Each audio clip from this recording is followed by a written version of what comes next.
সম্পত্তি উদ্ধারে অভিযান চালাচ্ছে ঢাকা জেলা প্রশাসন। এই মুহূর্তে সেখানে আছেন রিপোর্টার নিবিড় সাহা, সরাসরি যাচ্ছি তার কাছে। আসলে ব্রিটিশ আমল থেকে দখলকৃত যে লক্ষ্মীনারায়ণ মন্দিরের যে জায়গাটি ছিল সেটি কিন্তু আজকে এই মুহূর্তে কিন্তু যে উচ্ছেদ করা হচ্ছে এবং এই উচ্ছেদ অভিযান কিন্তু প্রায় শেষের দিকে এবং শেষের দিকে বলে আমাদেরকে জানিয়েছেন জেলা প্রশাসনের ম্যাজিস্ট্রেট দল যিনি রয়েছেন, যিনি এই উচ্ছেদ অভিযানের নেতৃত্ব দিচ্ছেন। আমরা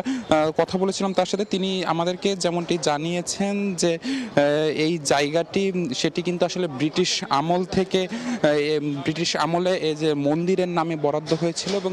তারপর কিন্তু আসলে এখানে মন্দির না হলেও কিন্তু বিভিন্ন পক্ষের কাছে কিন্তু বেশ কয়েক হাত কিন্তু এটি দখল ছিল এবং দখলের এক পর্যায়ে হিন্দু ধর্মীয় কল্যাণ ট্রাস্টের অভিযোগের পরিপ্রেক্ষিতে কিন্তু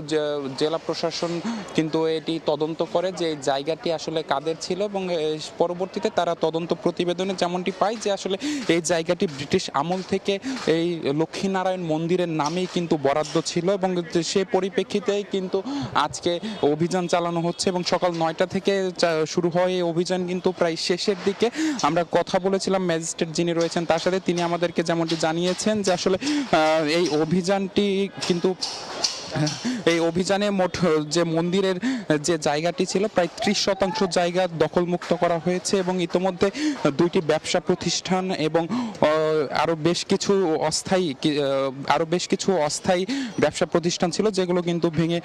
গুড়িয়ে দেওয়া হয়েছে এবং এই জায়গাটি দখলমুক্ত করে এই হিন্দু ধর্মীয় কল্যাণ ট্রাস্টের কাছে হস্তান্তর করা হবে বলে আমাদেরকে জানানো হয়েছে। আমি কথা বলেছিলাম হিন্দু ধর্মীয় কল্যাণ ট্রাস্টের নেতাদের সাথে, তারা আমাদেরকে যেমনটি জানিয়েছেন যে আসলে এই জায়গাটি দখলমুক্ত করার পর এখানে কিন্তু যে লক্ষ্মীনারায়ণ মন্দির সেটি কিন্তু আবারও পুনর্স্থাপন করা হবে এবং সেটি রক্ষণাবেক্ষণের দায়িত্ব নেওয়া হবে। তো সবকিছু মিলিয়ে এই ছিল আমার কাছে থাকা এই দখল উচ্ছেদ অভিযানের সবশেষ খবর।